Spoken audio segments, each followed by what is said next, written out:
Priyanka ma'am, you are ready, na? Yes, sir. I'm very much ready, sir. Yeah.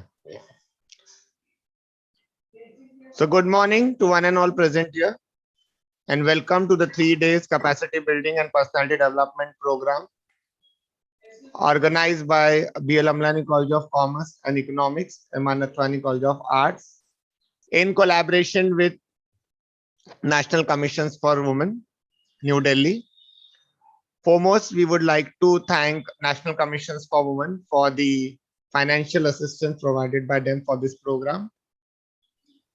A brief history about National Commissions for Women. National Commissions for Women was set up as a statutory body in 1992 under the National Commissions of Women's Act 1990 to review the constitutional and legal safeguards for women, recommended remedial legislative measures, facilitate redressal of grievances, and advise the government on all the policy matters affecting women. The Committee on the State of Women of India recommended nearly 2 decades ago the setting up of National Commissions for Women to fulfill the surveillance functions, to facilitate redressal of grievances, and to accelerate the socio-economic development of women. To plan and successive committees during 1990, the central government held constitutionals with NGOs, social workers, and experts regarding the structure, functions, and powers of the commissions set up by them. In July 1990, the HRD organized a national level conference to elect the suggestions regarding the bill. In 1990, August, the government moved several amendments and introduced new provisions to vest the commissions with the powers of civil court. The first commission was constituted on 31st January 1992 with Mrs. Jayanti Patnaik as a chairperson. The second commission was constituted on July 1995 with Dr. Mohini Giri as the chairperson. The commission was constituted on January 1919 with Mrs. Viva Parthsati as a chairperson, and many miles to go. The third area of the commission is to sensitize female across India, sensitize women students across India, discuss the social economic issues of the women. Keeping this thirst in mind, the commission has sponsored capacity building and personality development programs to various colleges across India, and it's a privilege to get the financial assistance from National Commissions for Women for capacity building of these girls. I'm sure this program will be a great success to all of you, and you'll learn which is a thirst need in today's society. Our today's resource person is Mrs. Priyanka Kumar. She is a corporate trainer, as well as she will be dealing with module 1 today, which will be taken into 3 sessions, that is listening and brainstorming, time management and stress, and internal communication and group discussion. Ma'am, we wholeheartedly welcome you for our today's program. Thank you very much, sir, for having me. Yeah, it was a great honor to accept our invitation. And over to pleasure you. is all mine, sir. Thank you very much. All right. So I think I'll quickly share my screen. And I'll straight away take you to the presentation, and then we will start our session for today. Just give me a moment while I share my screen with you all.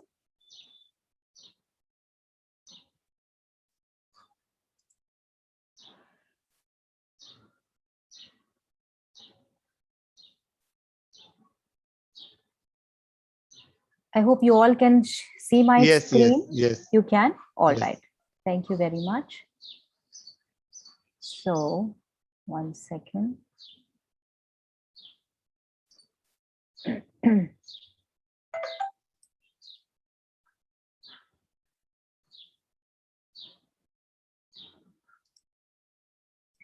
All right.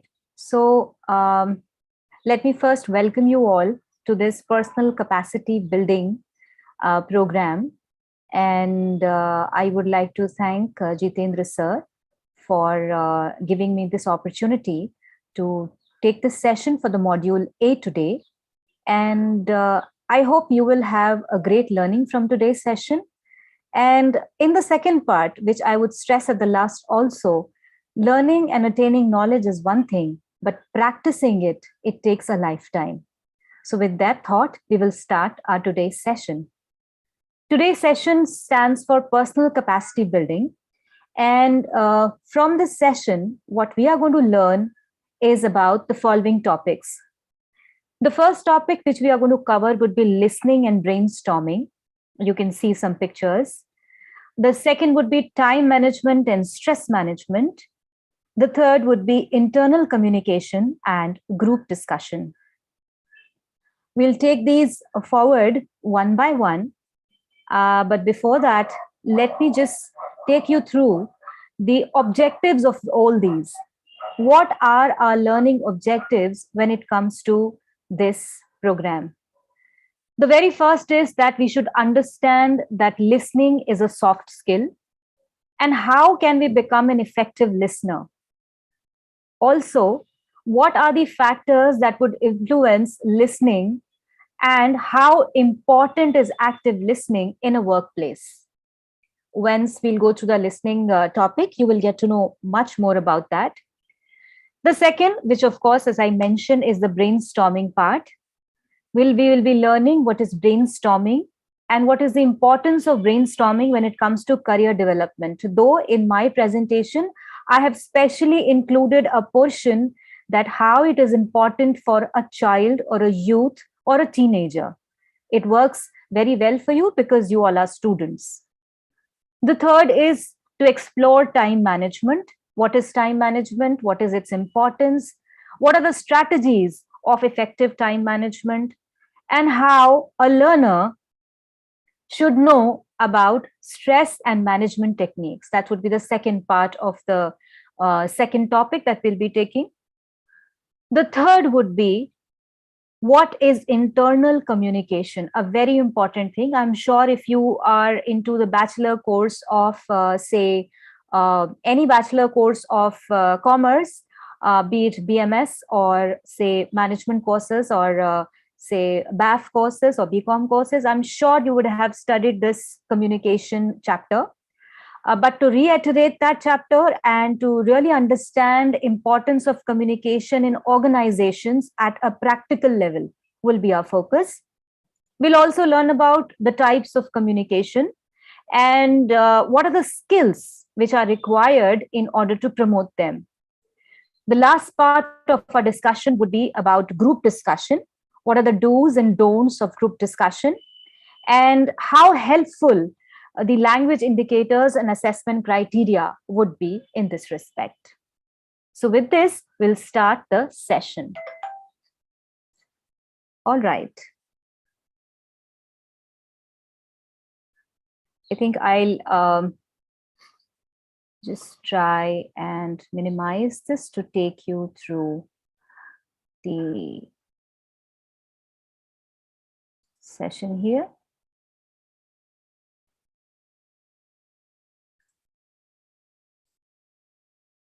Okay, so our first topic today is listening.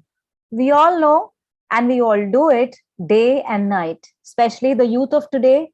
Even if a person is traveling in a train today or anywhere while traveling, they will not have their ears without listening anything.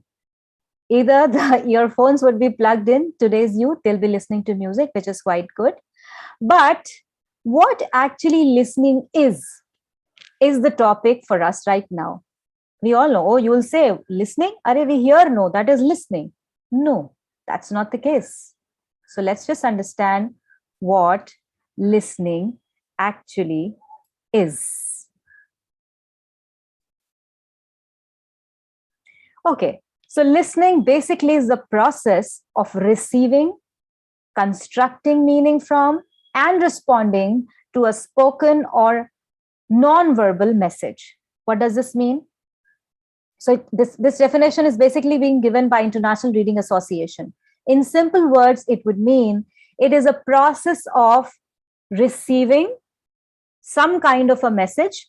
It can be a spoken message or a non-verbal message.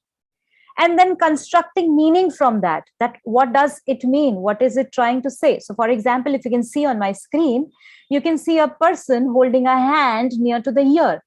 Just by seeing this, we can understand that the person is trying to say, listen, hear. but there is a difference between hearing and listening. We'll take on to that later.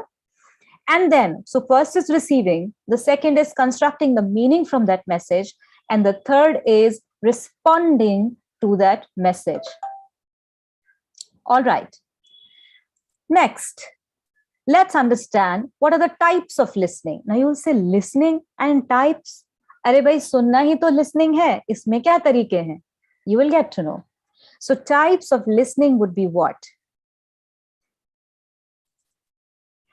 Appreciative listening, emphatic listening, comprehensive or active listening, critical and analytical listening. Let's just understand them one by one now.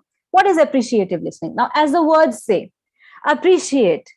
आप जो भी कुछ सुन रहे हो, उसे appreciate करो. You know, for example, not appreciate karo, you appreciate that listening, whatever you are listening, and if it is pleasant to your ears, it is appreciative listening. So if you're listening something, say if you're listening to a song, you are enjoying it, right? You're listening it for pleasure.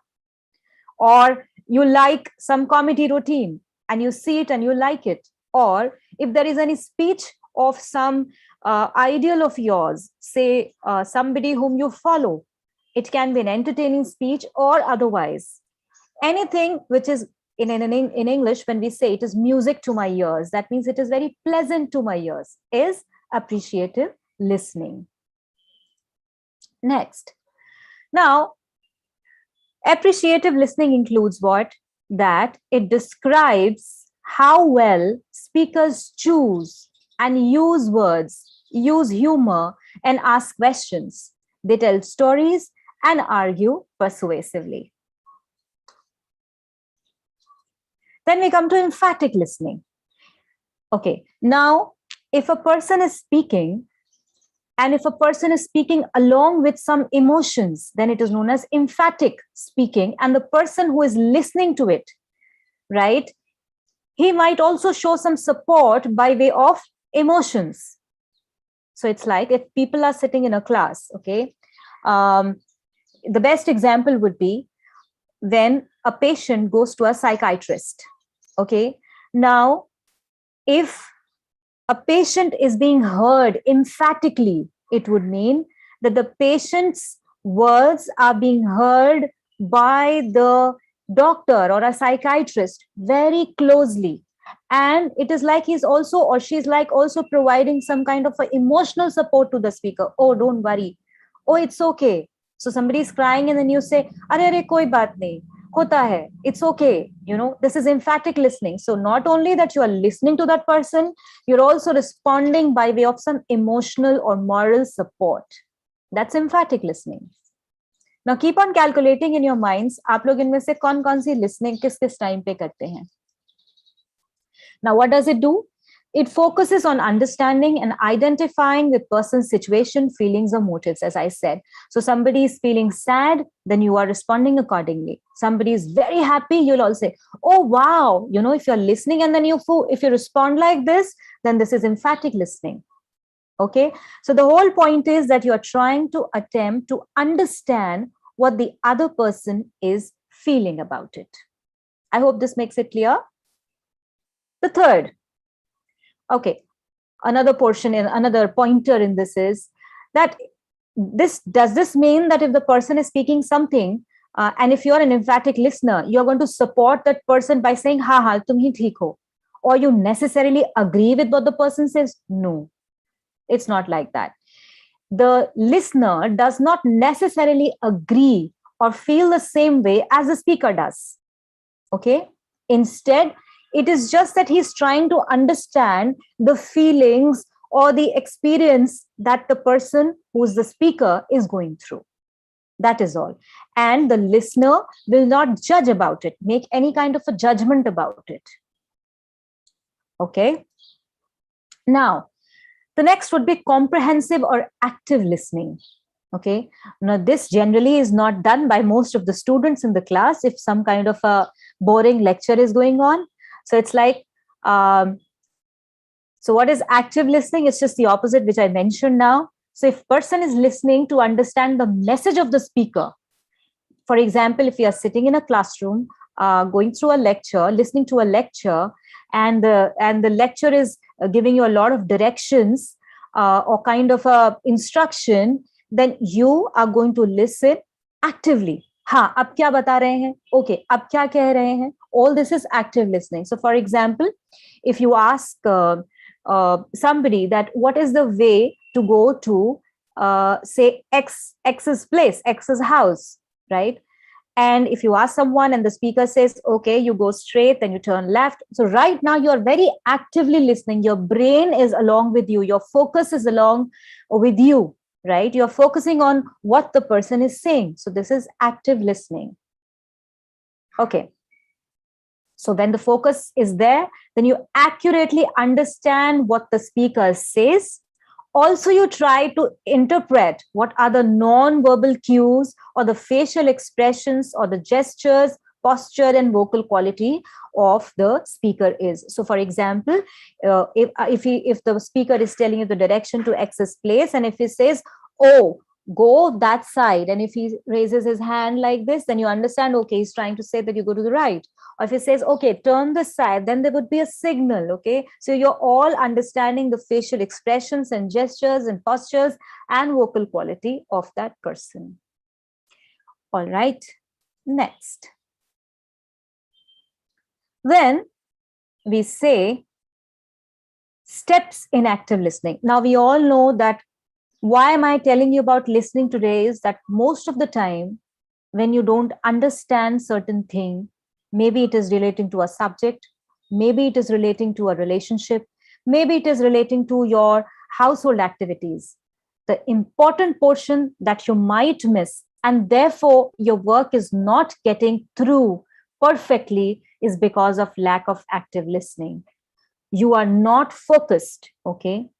So what are the steps that a person can take for listening actively? So the first point is you have to listen carefully. Okay. How carefully? How do you listen carefully?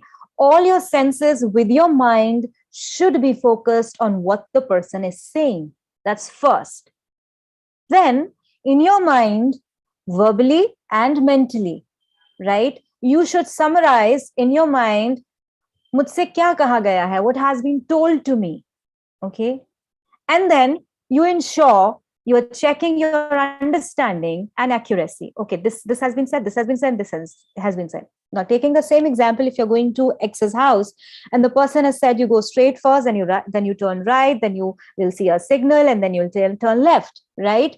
So once you leave that place, you will try to remember it again. क्या कहा था मुझसे? पहले सीधे जाना है, then right turn करना है. Then you will see a signal and then left turn करना है. Again, see, you are paraphrasing what is heard, both mentally and verbally. आपने बोला. फिर अब जब आप जा रहे हैं, when you are actually taking that course, then you'll see, to ensure accuracy, you are again having all your senses open. हाँ, ये कहा था, and then ये कहा था. And the last portion is, once you're done that, providing feedback. Very important. जैसे generally जब आपको कुछ mothers काम देती हैं, and if you're asked to go and say fetch something, okay, say your mother said that go and get the milk, okay, and mom said that okay, you get 1 kg 1 liter milk, okay, mother will always ask, समझ में आया ना, लेकर आओगे ना, right? She'll ask, you'll get it right, so you will say ha, yes. So this is the feedback that you're providing. So you all understand the meaning of the word feedback. I need not explain that to you. So this is the summary of how you can get an active listening done. All right. Now, you can also add on to this. Now, this basically happens during a question answer sessions that the speakers use this comprehensive listening skills to interpret the audience question more accurately. Okay, I'm just telling you the usage over here. Now, there's another thing which is known as critical and analytical listening. What is this critical and analytical listening? So when you're listening something, while you're listening, if you're also evaluating in your mind the message, okay, whether you will accept it or you will reject it. Now, the best example of this is, suppose if you go to a car dealer and the car dealer is selling you a second-hand car, a used car, okay, and he's trying hard to do his sales pitch. Now, while you're listening to that car dealer, you are going to immediately decide in your mind, because you are right now evaluating also, वो क्या क्या मुझको बता रहा है, मैं अपने दिमाग में उसको प्रोसेस कर रही हूँ, evaluate कर रही हूँ.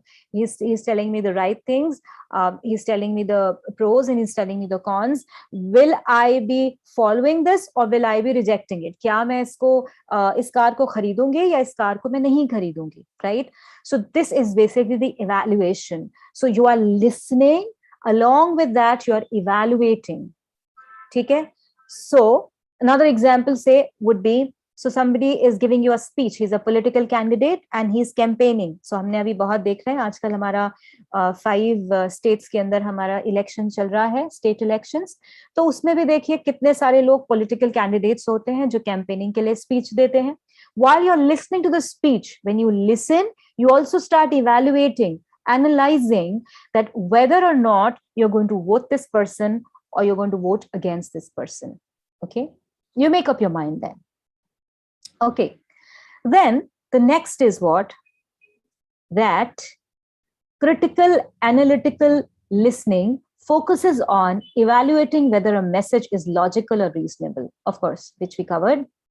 Now, also it asks you to make judgments based on your evaluation. So that as I mentioned, आप evaluate करके ये decide करते हैं whether or not आप ये car खरीदेंगे या नहीं खरीदेंगे, right? It also challenges the speaker message by evaluating its accuracy and meaningfulness and utility. So for example, now that you're listening to that person very comprehensively, right, then you might also ask a question. So it is like a challenge to the person that he has to convince you further कि भाई ये car जो है ये क्यों इतनी useful है या क्यों इतनी मीनिंगफुल है इसको लेना. Okay, and the last is it uses critical thinking skills, that how critically you are thinking, आप कितनी in depth सोच रहे हैं, because आपकी सोच पे ही आपका depend करता है आपका decision whether to buy or not buy. So generally I'll just try and move this over here so that you can see the screen more clearly.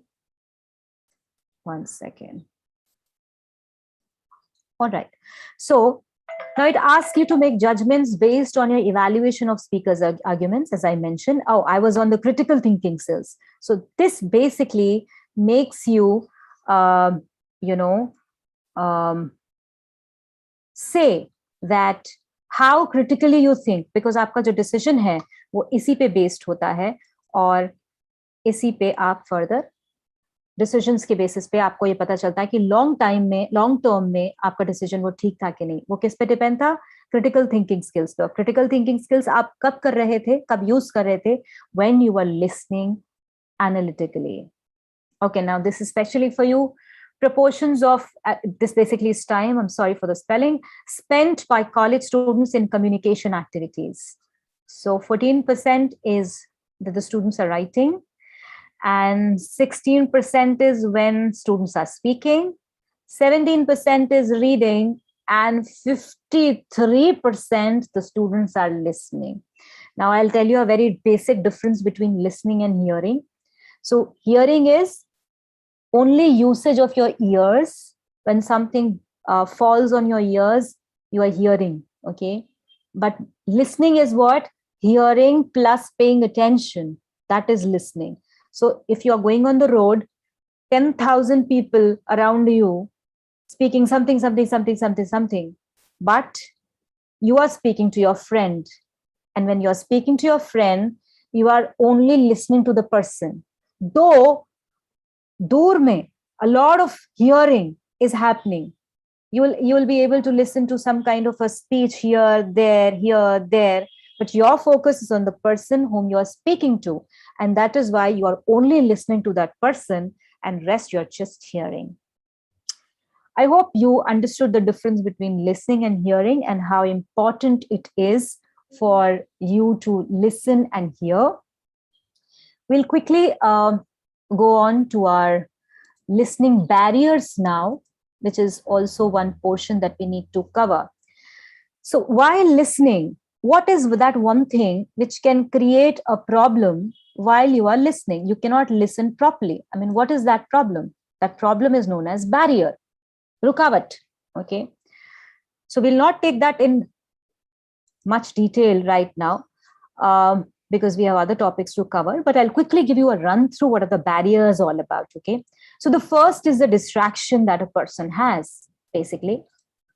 So physical and mental barriers. Physical means, like, if a person is having some kind of a hearing impairment, cannot listen properly, or if the if you're trying to speak to a person and you want to listen, but in and around there is so much loud music or noisy environment that you cannot listen. Or when it comes to mental barrier, what is mental barrier? If somebody is speaking to you something, but your mind is somewhere else, says you're thinking about something else. So, for example, most of the times when the teacher is teaching in the class and the students are just listening, just hearing, not listening, because they are thinking about something else. Oh, mom has cooked me a good meal today. I'm going to have that in my tiffin today. Okay. You're thinking about that and the teacher is saying something, but you're not registering. Okay. That is known as mental barrier. Or maybe when sometimes somebody is very emotional, say overwhelmed, jisko bolte hain. So for example, if somebody is very happy or very sad or very scared, okay, then at that moment, jo bhi samne wala bol raha hoga, you'll not be able to listen very carefully. That is, you'll be hearing but not listening.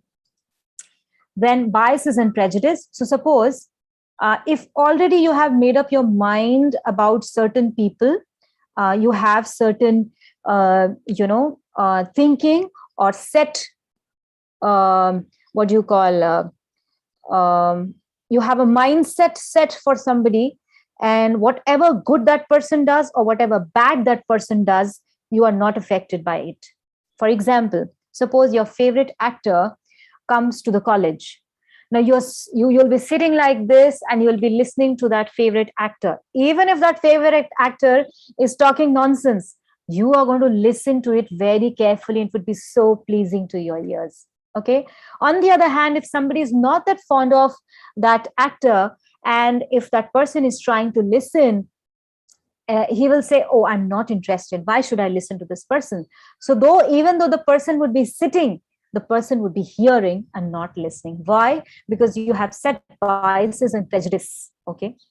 And because of this bias, whatever incoming message that person is going to give you, I mean, whatever message that person gives, and it's an incoming message for you, right? You will be receiving that message. Your mind is not going to receive it the way the person sent it. There will be definitely a contradiction in this assumption. Then lack of appropriate focus, of course. Premature judgment, when you judge a person even before the person finishes his evidences or conclusions, okay, you are going to judge him too soon. Jaise koi aata hai, and if you're listening to that person and the person says, okay, I might not be able to help you, but अब आपने but से पहले ही ये सोच लिया, the person will not help me. ठीक है? So that's premature judgment. Then considering the topic or speaker uninteresting. आपको लगता है रे क्या मुझे समझाएगा? He's so uninteresting always. So the person will not even try to keep its mind open, trying to listen. Okay. Then we have criticizing the speaker instead of the message. So suppose if you are not fond of a person, even if the person says excellent things, but you you have so much criticism for that person, you will criticize the speaker and you will not criticize the message. Okay. So for that, speakers and listeners have the responsibility in the communication process, both of them. The listener must stay involved in the message. Message is whatever the person is trying to tell you. Okay. Then we have to focus on main ideas. And we have to avoid difficult situations, tolerating and failing to adjust distractions. Okay, so these were some barriers. We'll not take them further because we need to get back to our further session of brainstorming. Now, what is brainstorming? All right. So brainstorming basically is, it is a session wherein people are invited to throw their ideas, anything and everything on a problem, okay, to find as many solutions as a person can give on that problem, right? So to speak it more specifically, it's basically a session, and it is a tool in a session. What is that tool? For generating as many ideas and solutions as possible to a problem or an issue. It is not a tool for determining the best solution to a problem. This brainstorming doesn't determine ki ye best solution hai. No, it just gives you a tons of solution. Okay, a ton of solution, that this can be the answer, this can be the answer, this can be the answer. Okay, brainstorming is to generate ideas or solutions to a given problem. Okay, now it doesn't say that this is the best or that is the best. That is a later part. Brainstorming just includes this much. Okay, now when we say that what are the rules of brainstorming, that is, how would you say that the rules, how would you say that the brainstorming can be effectively held? So basically, Osborne's 4 rules of brainstorming are very popular. What is that? That we'll take first. And then we'll go on to these basic rules of brainstorming. When we say rules, it would mean, see, every kind of a session or a meeting or even games have rules. You know, this is to be done, this is not to be done. Why we do that?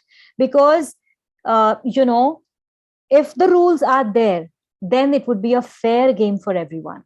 Everyone would get an equal chance. And also the result would be fruitful. And the meeting or the game or anything that you're doing, if done according to the rules, preset rules, then it would be successful. Okay, and hence Osborne's 4 rules of brainstorming are that focus on generating large number of ideas. Okay. Second, without holding any kind of a criticism. Now, when we say focus on quantity means, so suppose there are 10 people sitting in a room and they are trying to focus on a problem, then everybody should try and throw their ideas. Okay, so more the ideas, more the quantity, better the brainstorming would. 2, nobody should be criticized for giving any kind of an idea. Every idea is welcome. Also, 3rd, encourage wild ideas. Okay, no idea is ridiculous or bizarre. The wilder, the better. It would mean what? That you're thinking out of the box. Kuch hatke humne socha hai. Okay, and build on ideas. So once you think of some bizarre idea or wild idea, then you transform that wild idea into a solution which is viable for your problem. Okay, so these were 4 rules which were given by Osborne. And then rules of brainstorming, which are largely based on these. Okay, these are more simpler. So they are defer judgment. So again, if somebody is giving some kind of an idea, you don't judge that idea, how good or bad it is. It is just an idea, and we'll focus on how it can become a good solution. Okay, encourage wild ideas, we covered that. Build on those ideas for others, we covered that. Stay focused on the topic, very important. Okay, sometimes, you know, when you meet for so many meetings and a problem is being discussed, and because there are so many people inside the room, your focus moves from the main topic to the ancillary or secondary or even sometimes useless topics, and your time is lost. Okay, so stay focused on the topic. Next is one conversation at a time. So let one person speak at one time. Okay, otherwise it would be like nobody is able to decipher what the other person is speaking, and it would be useless. Then be visual. So be visual would mean that how I'm trying to show you this presentation, and this makes more sense for you because you're seeing things and you're listening it too. So if you make the things more visual by the way of pie charts, graphs, or any kind of a presentation, then it makes more sense. Okay, maybe in writing, anything, a diagram, flow chart, anything. Go for quantity. We covered that. So if these rules of the brainstorming are followed, then we can assure that it would be a better brainstorming session. Now, this is especially for you students, that what are the ways that brainstorming can help a student? Okay. Now, if brainstorming is done, it is what? Many people are sitting on one problem at one place and trying to decide this can be an option, this can be option. It helps in team working skills, team building. Okay. The students can think out of the box, right? Because they have all the authority to speak anything and everything they want to, because nobody is there to judge them. And they can give any kind of a wild or bizarre idea. Okay. Then, because they're sitting like this, they are going to do better research and better studying, because here, when people are sitting together, then the other people are also throwing their ideas. And because of those, your ideas can get more ideas and it can get modified, and you can also follow or get the tips to do something different, which you must have not thought of. Okay. Then it also helps break down assignments so that they are less intimidating. For example, if 4 people are working on the same problem, and if you decide, okay, I'll focus on this part, you focus on this problem, you focus on this, and you focus on this. So we have broken down the assignment into 4 parts, and then it is less intimidating, okay? Because I don't have to think, oh, mujhe to ye pura karna padega. Because now I have help with me, and those people are also throwing their ideas, okay? And then it brings to new information. You get so much more because your brain can think in one manner, but the others can think in many, many other ways. And so you get light to new information, which you might have not noticed. Okay. So next time you start working in groups, it will help you. Okay. Now, this was our first part wherein we have covered what is listening and then what is brainstorming. Now we are going to come to the second part, which is time management. The most difficult part for any person in this busy lifestyle. Okay. And for the students, of course, as much. And of course, for the organizations, when you go up to the workplaces, it is equally, in fact, more challenging, to do time management. Now, first understand the basic. What is time management? Okay. So time management is basically a process of organizing and managing your time. Why? Why is it important? Because time is our most precious resource. So Naina, time and tide waits for none. समुद्र की लहरें भी किसी के लिए wait नहीं करती हैं और टाइम भी किसी के लिए वेट नहीं करता है. And then we keep on thinking, ओ काश मैंने ये कर लिया होता. सो वो जो काश कर लिया होता है, इसको अगर हम अभी करना चाहते हैं so that we don't regret it in our future, उसका बेस्ट तरीका है time management. And you will realize that once you do time management, later on, your stress management, which is the second part which you're going to deal with, will also get automatically solved to a great extent. So what is time management? So time management is the process of organizing and managing your time. A good time management helps you do what? It will schedule your time between your most important activities. Okay. Effective time management means that you take control of your time and energy. Okay. And take control of your time. Taking control of your time enables you to achieve bigger and better results in less time. Most importantly, without stress. Otherwise, हम लोग भाग रहे होते हैं. ये भी करना है, ये भी करना है, ये भी करना है. And at the end of the day, we realize कि हमें इतना सारा करना था, but the result is this much and the stress is this much. Okay. So, of course, whenever we are studying something, we need to know what are the objectives of it and what are the benefits of it. So the objective of time management is to maximize your time. अब कोई कहे भाई 24 घंटे ही तो होते हैं, उसको हम पढ़ा के थोड़ी ना कोई 48 घंटे कर देंगे एक दिन में, नहीं कर सकते. बट हम अपने टाइम की यूसेज को मैक्सिमाइज कर सकते हैं to spend on activities which you want to achieve and prioritize them so that your goal becomes much easier to achieve and much faster to achieve. Okay, so that's the objective. Also, what are the benefits? अगर हम benefit क्या है इसका managing time का? See, it will allow you to reduce your time on unimportant things and increase time on important things. उसके लिए मैं अभी आपको एक बताऊंगी how do we do that strategies पे जब हम आएंगे तो. So good time management क्या करेगा? It will achieve greater levels of performance and productivity both. Now this is equally applicable both at workplace and in your students' life also. Okay. So of course, when you work smarter and not harder, you achieve better results in less time. Okay. एक तो होता है hard work, एक होता है smart work. Okay. Doesn't mean that they can replace each other, but you have to work hard to smartly work and achieve results. Okay. Both of it together. But अगर आप खाली hard work करते हैं without any smartness, no work, no results.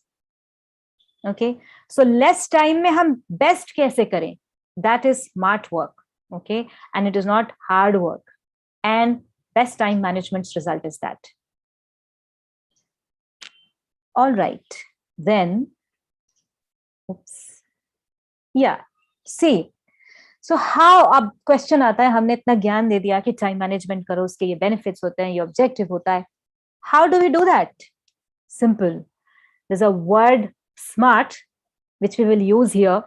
So S is specific, M is measurable, A is attainable, R is realistic, and T is tangible. If we apply this SMART technique, we will be able to do an effective time management. These are the strategies for effective time management.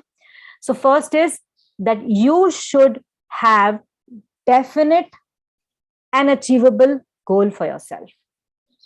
सबसे पहले identify करो कि मुझे करना क्या है, specifically क्या करना है. That's specific. S. Then you should be able to measure or take an estimate of your goal. कि ये जो गोल है मेरा कितने टाइम में होगा, मैं कितने पोर्शंस में इसको डिवाइड करूं. How do I do it? You have to measure it. It should be possible to estimate your goals. Okay. Then attainable. You should have enough resources to attain that goal. Okay. कि भाई मेरे पास अगर so suppose if I have to finish reading this book in 5 days, right? I have made the specific goal. I've made it measurable that in 5 days, if I finish this portion, in first day, this portion, second day, this portion, and the third day, this much. And then I measure it. Okay, मेरा इतना हो गया या मेरा कितना cover करना बाकी है. But for that, I need to have resources. Okay. So resources में क्या है? I need to have a specific time for that. I'll allocate specific time and make sure that no other thing can disturb me during that time. So this is attainable. अब सबसे important चीज realistic. क्या मेरा ये गोल realistic है? किसी ने कहा कि मैं एक दिन में 5000 किताबें पढ़ लूंगा. It's not even realistic. You should realize that this goal can be reached only if it is realistic. Okay. Tangible, very important. You have to actually make a full schedule of it. सिर्फ दिमाग में सोच लिया हाँ ऐसा करूंगा. No. Put it onto some kind of a calendar or a timetable wherein you write job 1, day 1, done, not done, how much to cover. Okay. All these things, if done in a tangible form, will give you better results. Now, as I mentioned, that there is a specific way you can do this job. Okay. So what you do is simple. Make a plus sign, or you remember the graphs? We used to make graphs, x-axis, y-axis, x minus and y minus, right? And this was the 0, right? X-axis, y-axis, 0. Here the figures would be minus, here the figures would be minus. All right. So similarly, you divide your work into 4 parts. So I said quadrant 1, quadrant 2, quadrant 3, and quadrant 4. So quadrant 1 में क्या है? Important, urgent work. Important है और बहुत urgent है. Second quadrant में आप क्या करो? Important तो है, but urgent नहीं है. Example. सपोज आपके बॉस ने आपको कोई काम दिया है और कहा है कि इसको अगले 2 दिन में फिनिश करना है, ठीक है? So this is important because boss has given, and this is urgent. I have to start working on it because the deadline cannot be moved. और आगे की डेडलाइन थी, अब वो पीछे की तरफ मूव हो गई है, परसों काम सबमिट करना था, आज करना पड़ेगा. So it is important and urgent. और examples can be attend to sick child, ठीक है? अब इसको लिए आप ये नहीं कह सकते कि अरे भाई कल कर लूंगा. This is important and urgent both. या then pull an all nighter to finish paper. All right, you have to finish your paper, so you have to spend the whole night because it is important and it is urgent. Or you have finished with your groceries and you have to cook, so it is important and urgent to get the quick trip to grocery store. Now sometimes there are things which are important but not urgent. Example, suppose the deadline for your work is next week. So you will plan for that week. It is important because you have to do that job. Yes, it is important, but it is not that urgent. You don't have to do it today or tomorrow. You can plan it for the week. Second, you have to do some case study or you have to plan for some project. It is important, yes, but it is not urgent. Again, child's concert or a birthday dinner or order groceries online. You can do it today. You can do it tomorrow because you need the groceries by the end of the week. Okay, so groceries are important, yes, but not urgent right now. Quadrant 3, not important. Okay, so this portion is not important, urgent, not important, not urgent. So this is basically not important at all. Okay, urgent or not urgent is not the question here. So not important is small talk at work, not important. Okay, but it is urgent right now, so I can go and do it. Low priority meeting, long breaks, runs in sneakers to school, pick up the house, fold laundry. These are not important, but they might be urgent sometimes. Okay, so not important, not urgent. Check emails, maybe I can check it later. These are not important mails, maybe some social mails, I can do it later. They're not urgent. Not important to play video games, but of course you will say video games playing should not come here, ma'am. It should come up, yeah, because it is very important and it is very urgent, isn't it? Stay at the child's practice or organize garage. So all these are 4 things that you can, put your schedule like this. You can prioritize your important, urgent, important, not urgent, not important, urgent, but not important, not urgent things. Let's go further. Okay, now of course these are some of the benefits of good time management. It reduces a lot of stress and it increases your self confidence. जब आपको मालूम है कि आपका काम पूरा complete है, तो आप बॉस के केबिन में या अपने लेक्चरर के सामने या अपने टीचर के सामने बहुत कॉन्फिडेंस से जाओगे, because you know you've done your work. Better work life balance, of course. See, those people who do not manage their time properly, ना तो वो ऑफिस में अच्छे से काम कर पाते हैं, ना ही वो घर पे अच्छे से काम कर पाते हैं. ऑफिस में they bring the load of the house, and in the house they carry the load of their offices. So their professional life and personal life all is in a soup. More time freedom. So because you have done your work in a proper manner, in the proper time, you can still manage to find some more time for you to get to do certain things which you really wanted to, and therefore you have more freedom for time. Okay, then greater focus, of course, because you know that I have to finish this work in this time, then you will focus on it more. अगर आपको पता है 10 दिन है मेरे पास, कभी भी कर लूंगा, अरे आज कर लूंगा, कम कर लूंगा, procrastination जिसको बोलते हैं, which we'll deal on the 6th point, तो आपका focus नहीं रहेगा. But if you're managing your time well, then you will be having greater focus and it will improve your productivity for sure. Of course, again, that's the high levels of productivity. Your goals and prioritize your most important tasks, जैसे मैंने बताया, important, urgent, important, non-urgent, unimportant, urgent, unimportant, non-urgent. Then less procrastination. We all know what is procrastination. Procrastination is basically अपने काम को टालना, जो हम हमेशा करते हैं. So it is very easy to procrastinate, but if we are doing a good and effective time management, there definitely would be less procrastination because we know we have to finish this job in this much time. And of course, things are much easier and much simpler if you do your work in time. So there's another saying, if I remember, a stitch in time saves nine. अगर आप एक stitch time पे लगाते हो तो क्या होता है, वो जो चीज है जिसको आप स्टिच कर रहे हो, जो फटी हुई चीज है, वो और नहीं फटेगी. नहीं तो जब आप उस पे एक स्टिच नहीं लगाते हो तो वो इतना फट जाएगा कि आपको कम से कम 9 स्टिच लगाने पड़ेंगे. 9 स्टिच का मतलब ऐसा है कि you will have to definitely make spend a long time, to mend that thing back if it is mendable. Okay, then of course there would be less distraction, and effective time management would say that you will not be distracted because you know that you have to finish a job in a particular time and you don't have time beyond that. So you will not get distracted with the phones. आजकल तो क्या होता है, phones रखे होते हैं और आप कुछ काम कर रहे हो, tiding, WhatsApp or whatever you are on, social media sites, FB, blah, blah, blah, and Insta, etc. एक message and आपकी इधर, right? This kind of a distraction we have. And therefore, it becomes all the more important to have an effective time management strategy for you to follow. Increased energy, yes, because you're finishing your time, you're stress-free, you feel more vitality, you are with greater energy, and you are very motivated कि हाँ तो ये कर लिया, मैं ये भी कर लूँगा, right? And very important, time to think.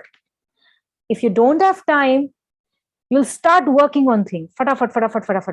But you plan your time, then you'll first think, and you'll make the strategy, and then your work will get finished within no time. So these were the benefits of time management. This brings us to the second part, which deals with stress. आजकल दुनिया में छोटे से छोटे बच्चे को पूछो, what happened? Oh, I'm so stressed. And what is the stress for? My favorite cartoon is not coming, so I'm stressed. My friend so said no to playing today, so I'm stressed. Okay, so you go to a doctor, he'll say, I'm so stressed with these patients. You will speak to a patient, you'll say, I'm so stressed with all this, what is happening around me, with all my ailments. Okay, and by the way, stress would lead to an ailment. And I'm so stressed because my weight went on by 50 grams, right?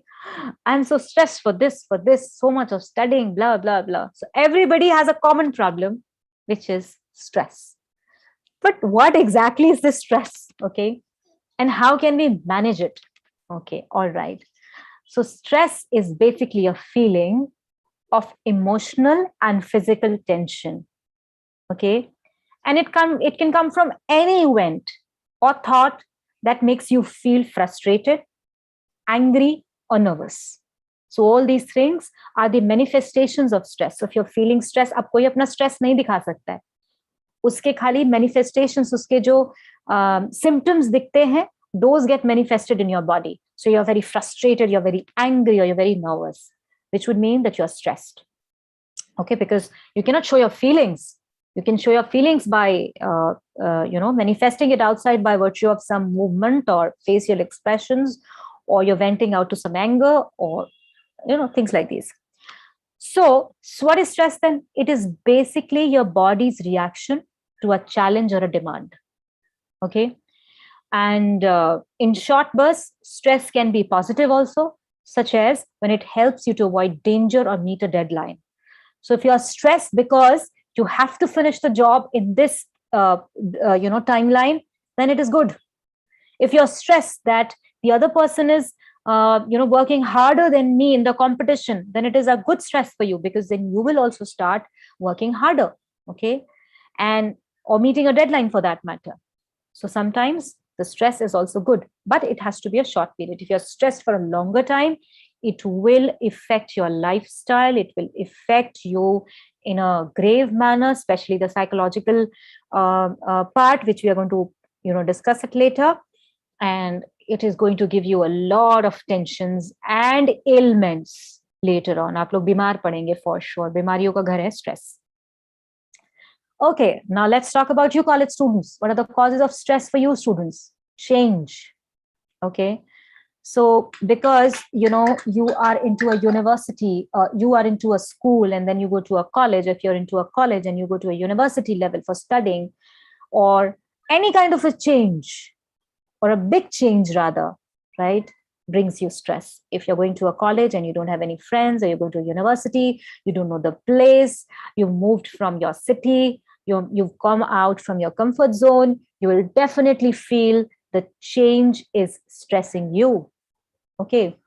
Or if you've lost someone temporarily or permanently, then it is going to create stress in your life.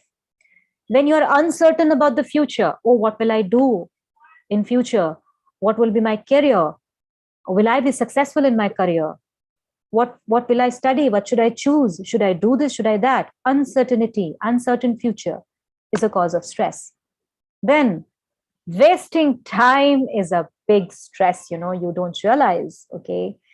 Because you waste time, you get stressed. How? Procrastination, as I said, apne kaamon ko talna. Disorganization, you don't keep your things in an organized manner. Lack of interest, right? You're exhausted, or you want to do something in an extra perfect manner. Unnecessary perfectionism. नहीं मुझे तो ऐसे करना है, ये भी अच्छा नहीं है. You know, you're not satisfied. That is also a cause of stress. You get so many phone calls, you're there on the, you know, you don't realize, but too much of social networking and too much of being on the phone also gives you a lot of stress. You don't realize, especially the age of today, they should realize that you have to have, you know, a limit to your screen time. I know it is not, you know, viable so many times, but yes, it is very important. Okay, so again, what are those different sources of stress? That was just for the students: social life, self-care, culture, and academic achievements. So when we talk about social life, from where all can we get stressed? What are the sources? Peer groups. If they're doing something more important and more highlighting and more, you know, eye-catchy, you think that, oh, they are doing much more than me. Nobody's going to pay attention on me. Then you have a social life stress. Extracurricular activities, romantic relationships, substance use, social networking. I mentioned that earlier also. Culture, when we talk about culture, so suppose you are from a particular culture and you have to move to, say, another country or another city for that matter, where your language is different, or your, you know, because of your family dynamics, you are feeling the loneliness, or, you know, maybe racism, or due to religion or generational gap or repatriation, you move from one country to another, then there's a huge gap of culture, language, eating, family, race, religion, gaps, etc. All these are sources of stress from a cultural point of view. Then we talk about self-care. In self-care, if you don't sleep properly, you don't eat properly, your eating and sleeping habits have gone for a toss, you're not taking care of them, and or you are, you know, having full schedules, means there is not even a moment that you're free. You're not able to take care of yourself. You're changing bodies. You know, changing bodies means not changing this physical body from one to another. It means that you are doing one job and then hopping onto another job and then hopping onto another job. Then it is lack of self-care and you get stress. It's a source of stress. When we talk about academic achievement, so what is academic achievement? You have a, you know, a stress, always a pressure on you of performance, that I have to perform well, I have to perform good, right? And you're always, you know, thinking always about, how do I do this in the college? How do I achieve best in college? Or how do I compete with this person? How I do this person? So healthy competition is good. But 24/7, if you're just thinking about the same thing, it will stress you for sure. Okay. Sorry. Now let's talk about stress. How does it show into you? Okay. So if a person is stressed psychologically, what are the things that you will see in him? He'll always be anxious.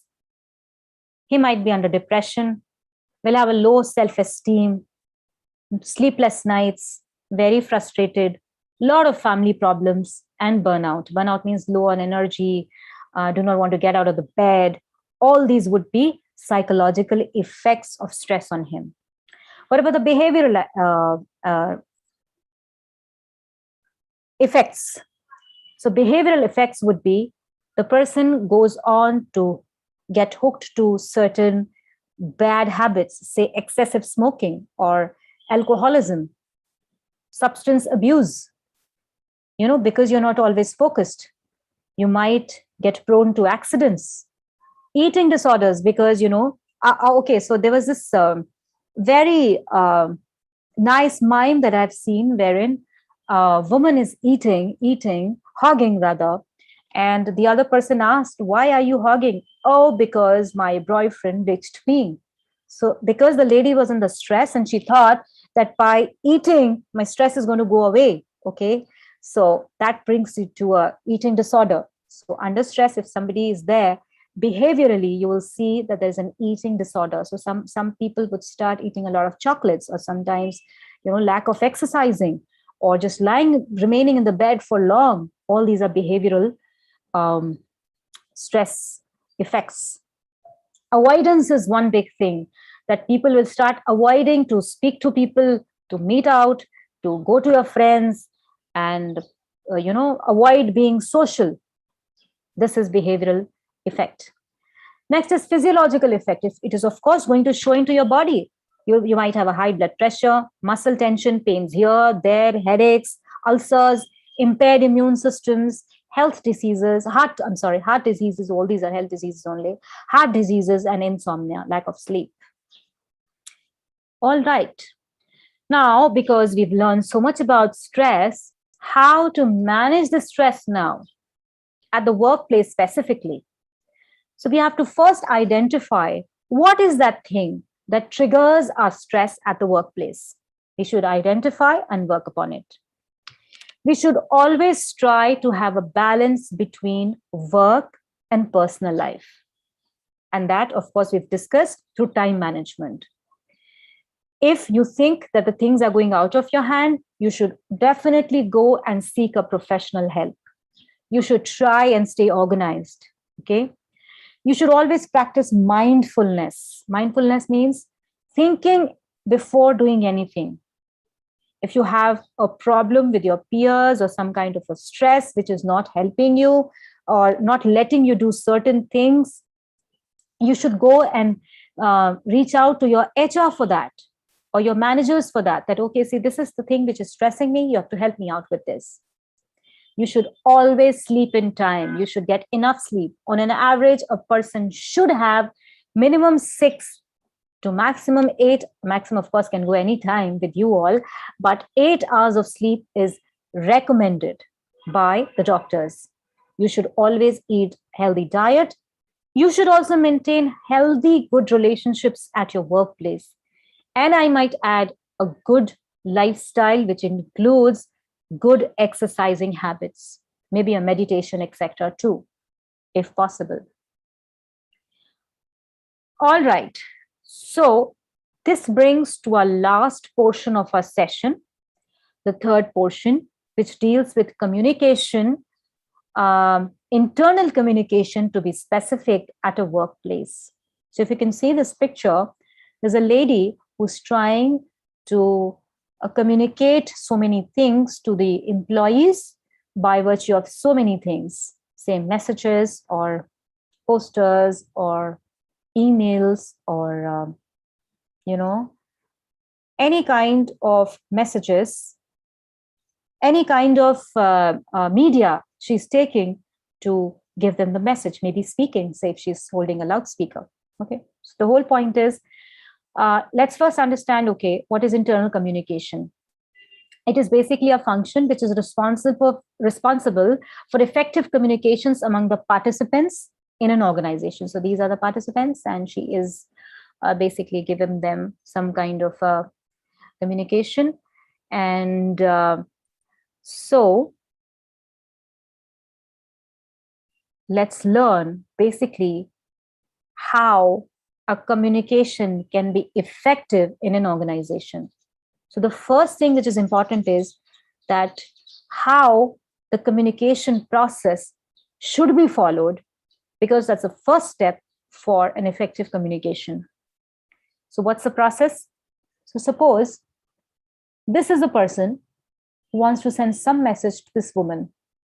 Okay, so this person is known as a sender of the idea, and this woman is basically the receiver of the message or that idea, whatever he wants to convey to her. So the sender is going to encode that message.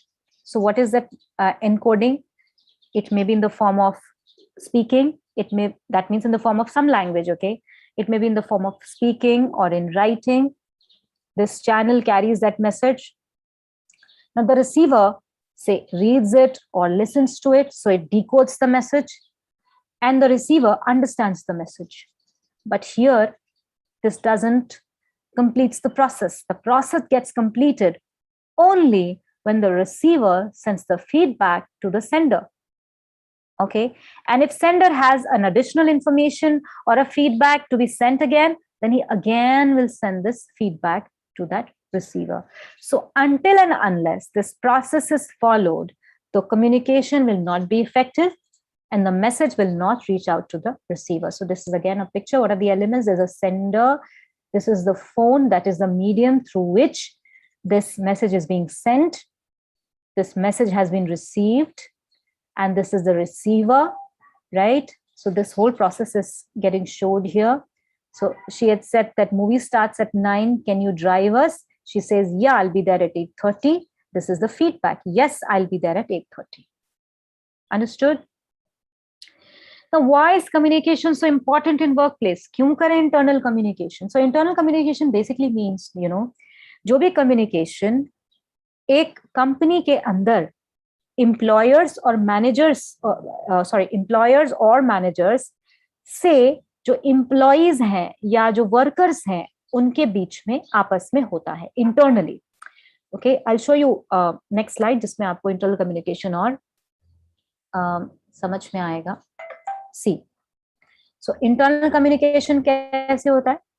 Intranet होता है, email, meeting, training, newsletter and phone calls. This is to be done to whom? To the people who are working inside the organization.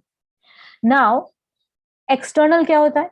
External means when you are talking to the people outside the organization, to the general public, to the government, to your customers, to your vendors, etc. That's external communication. How do you do external communication? By advertising, news releases, conference, speaking engagements. And common to both of them is these. So website is common to internal and external both. So if employee wants to know something, he can also go to a website. And an outsider of an organization wants to do something, can also go to the website. Same with social media, flyers, events, photography. So in this Venn diagram, this is a common portion for both of them. This is internal communication and external. Now, how do internal communication can happen between worker and the manager? So, you know that up would be a manager and niche would be a worker. So, this is a vertical communication this way.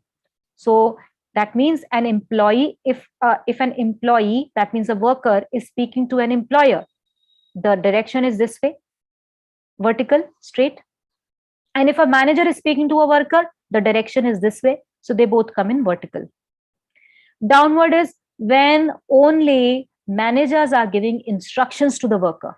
That means leader to the employees. This is the only direction. Upward would mean what? The communication is from the employees to the manager. This is upward communication. And horizontal is what? When people at the same level, say manager of marketing department is speaking to a manager of say a sales department.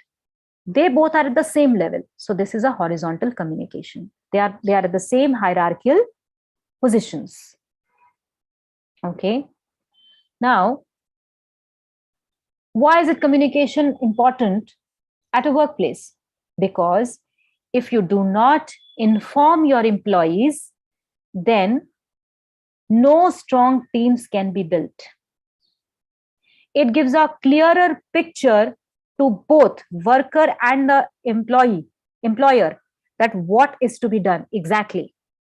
It reduces conflict, right? It improves the practices, HR practices, human resource practices.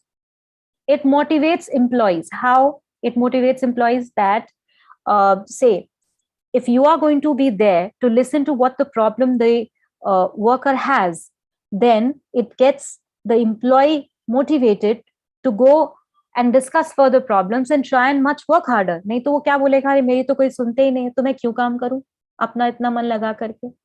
It enhances transparency. Transparency means you also know what is to be done and I also know what is to be done. Right? I'm not hiding anything from you. You're not hiding anything from me. Transparent hai. हर चीज पारदर्शी है, दिखता है, correct. Best is it increases employee engagement because I know what is to be done.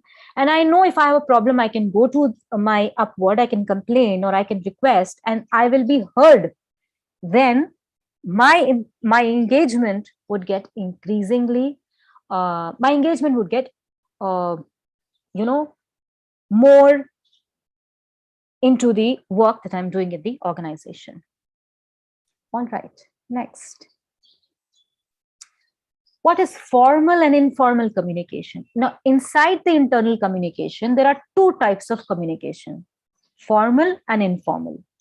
Okay, so formal means what? That is deliberately structured. That means there is a specific way wherein and specific time you can speak to your, peers or to your people who are up, okay? And there's a specific manner in which you have to speak to them. So therefore, it should be planned and systematic and authorized. You cannot just go and speak to your CEO if you're working as a assistant manager. No, you have to follow a hierarchy. You have to first go and speak to your manager. The manager, if he's not satisfied or if he says, yes, I can make you speak to the CEO, will first take the permission from higher up, and then take an appointment, and then you can go and speak. That is formal communication. It has to be well planned, systematic, and authorized. Okay. If you don't have the authority or an appointment to go and speak to your higher ups, you cannot go. Okay. You have to follow a prescribed chain of command. Okay. Like how I said, that if you are at this level, you have to go to a higher up. That higher up will go to a higher up. That will go further. And this way, you have to follow this chain. It is rigid. It's not flexible. If you have to do this way formally, you have to do this way because it's an official channel. How is it good? It is good because it basically is designed to achieve business objectives. So people know that you have to follow a formal way. Okay, because it is done formally, it is time taking, but it is accurate, legally correct because it is according to the rules and authentic. Okay. And then it has two forms. It can be oral, it can be written. And it basically can be traced. Why it can be traced? The source can be traced. Why?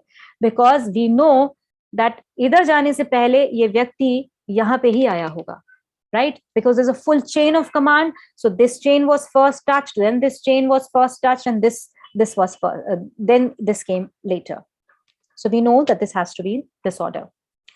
When it comes to informal, okay, how we know that there's a grapevine. There's a word known as grapevine. So grapevine is that informal communication. Urti khabar aa rahi hai. It is spontaneous and unstructured. It is not planned, unsystematic, and unauthorized. This is authorized, this is unauthorized. Unofficial channels not prescribed.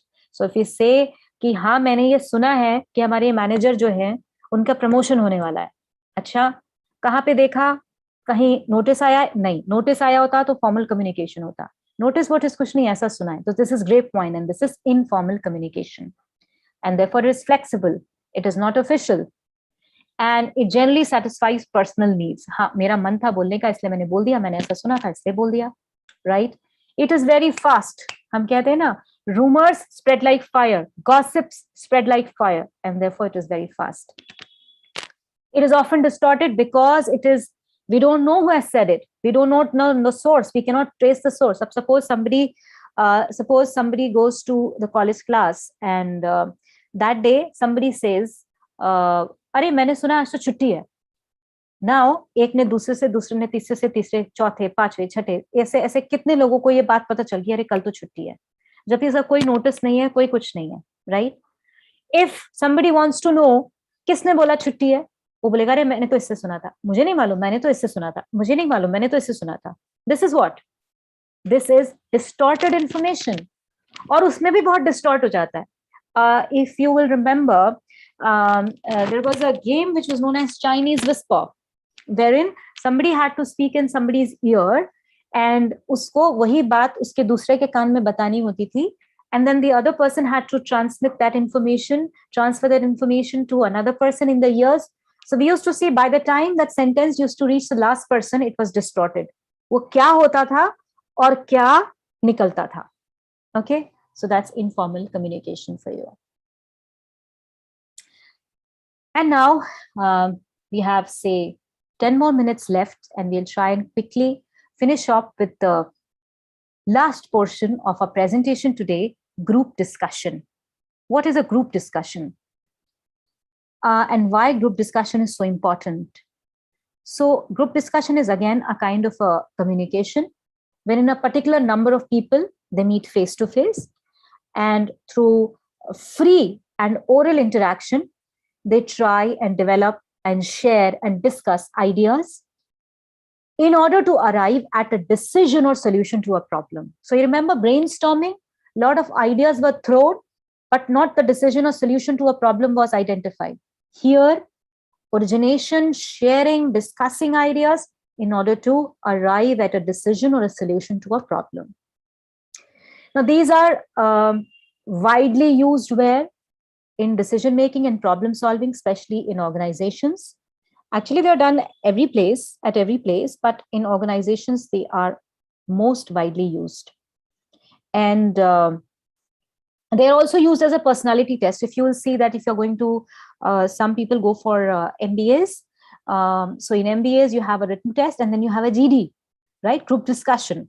So wherein, it's basically kind of a personality test for a candidate, wherein, all those children, whosoever are the participants, would be coming, and they would be given a topic wherein they have to start speaking. Okay. And then on the basis of their performance in that group discussion, the candidates would be shortlisted for their final interview.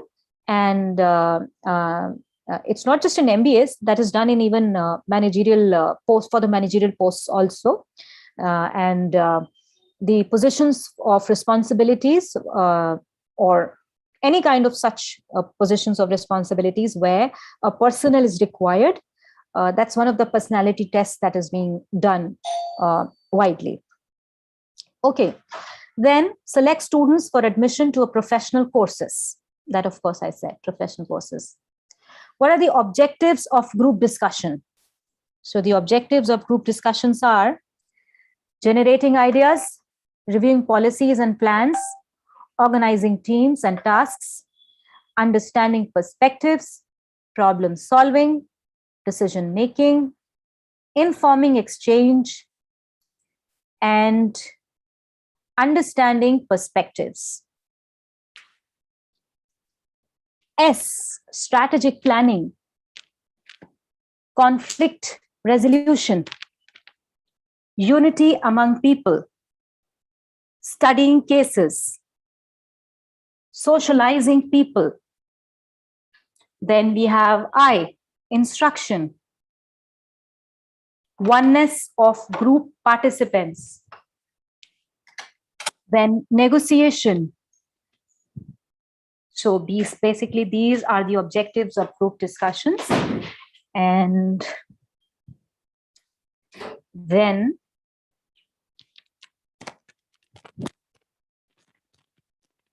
let's move on to our next slide, which is,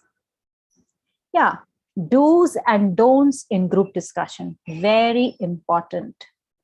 What are the things that one should do, and what are the things one should not do when it comes to group discussions? Probably this is the last slide for the day. So very important, if you are into a group discussion, you have to make sure that you do not take offense if a person disagrees with you. किसी ने आपको बोल दिया नहीं नहीं ये बात तो ठीक नहीं है, तो आप उसका बुरा मत मानिए. Don't ridicule the contribution of others by using comments like, oh, that's stupid, that's ridiculous, oh, you're wrong. You should never use these words because everybody is trying to contribute in their own way. Okay? Do not try to intimidate another speaker. उन पे चढ़ना नहीं है, dominate नहीं करना है. ओहो, मैं तो ठीक हूं, आप तो गलत बोल रहे हैं. All this is not to be done. Do not use a loud or angry tone. Others will not want to listen to you if you are being aggressive. Don't use aggressive gestures like finger pointing or table thumping. Don't do that. Do not try to dominate, as I mentioned earlier. Confident speakers should allow others a chance to speak. So there are people in the groups. Not everybody is of the same kind. Somebody might not be that well versed with speaking confidently. So you should encourage that person. Nahi, nahi, aap bhi boliye. You should always put your thoughts, okay?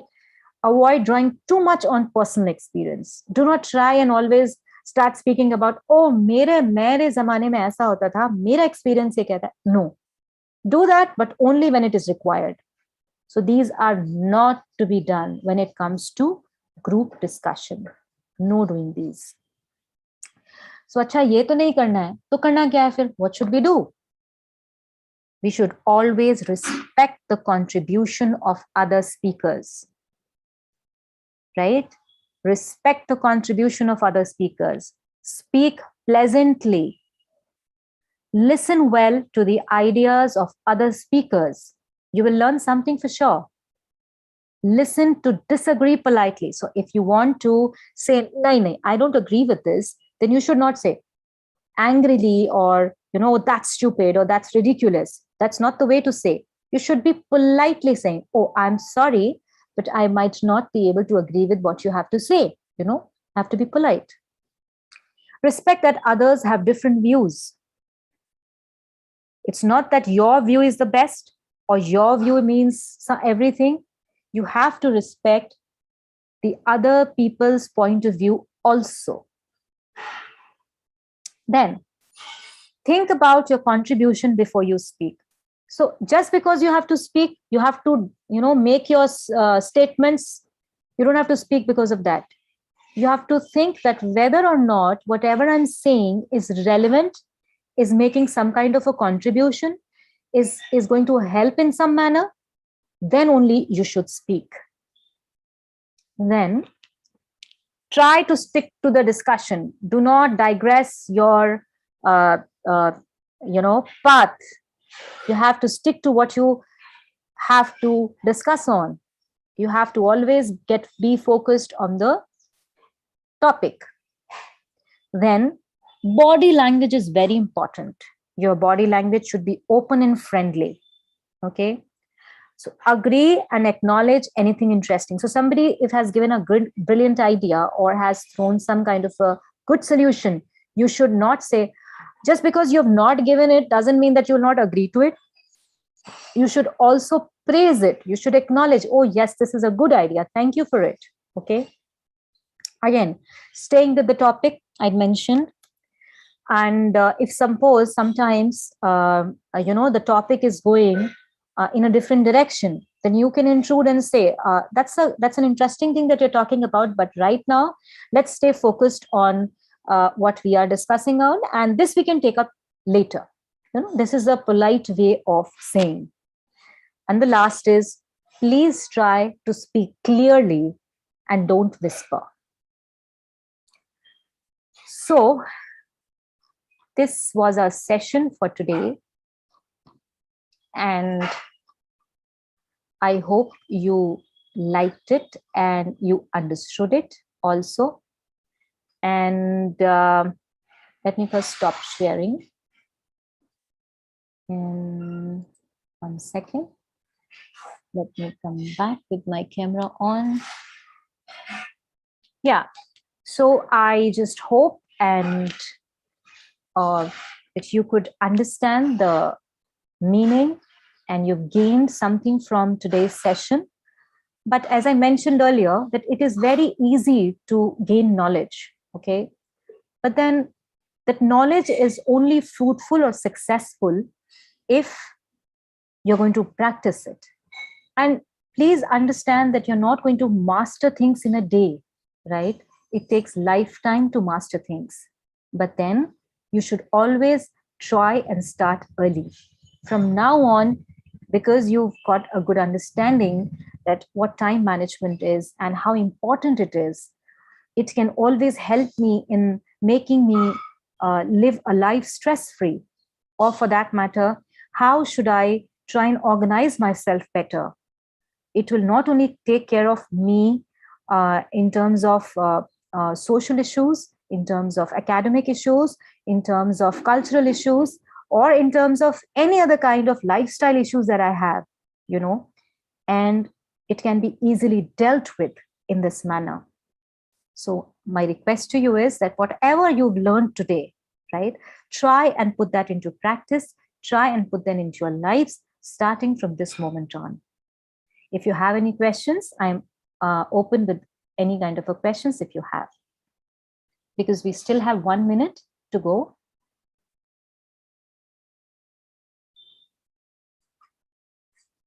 I'll see if there's somebody in the chat. If you want, you can write in the chat. Okay, you can just tell me, was this session helpful to you? Yes or no?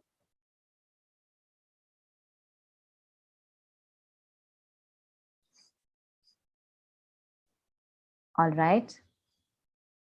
Thank you very much for your feedback, children. I really appreciate, but I will be more happy if you will try and put them into practice from today. So with that, I think, thank you very much to you all also for not just hearing and listening to whatever was discussed today. And I hope to see you sometime forward later. Thank you very much, all of you, for your time. And we will see you sometime else. Thank you very much. Have a lovely day. Thank you, ma'am. I would like to thank you on behalf of all the participants and B.L. Ambani College of Commerce and Economics. Your lecture was, I think, very useful to the daily lives of the people and those students who are going to become something and someone in future. They need to understand all the concepts you taught and apply them in real life. I think your mode of your simplicity in your lecture was very appreciating, and I think even I was listening to your lecture for 2 hours, and I Thank think you very much. the topic, especially about stress that you mentioned, is very needy nowadays. You can see that people are staying inside the home and Absolutely. not talking to their friends in person. Yeah, So that stress, they need to express themselves somewhere and manage the stress in these times, pandemic times. absolutely. Yes, ma'am. And I think your lecture will benefit.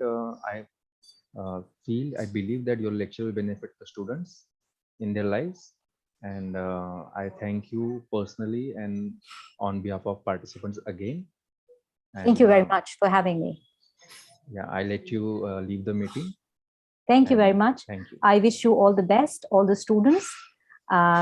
Maybe we'll meet sometime later. Thank you. Thank you, sir. Thank you.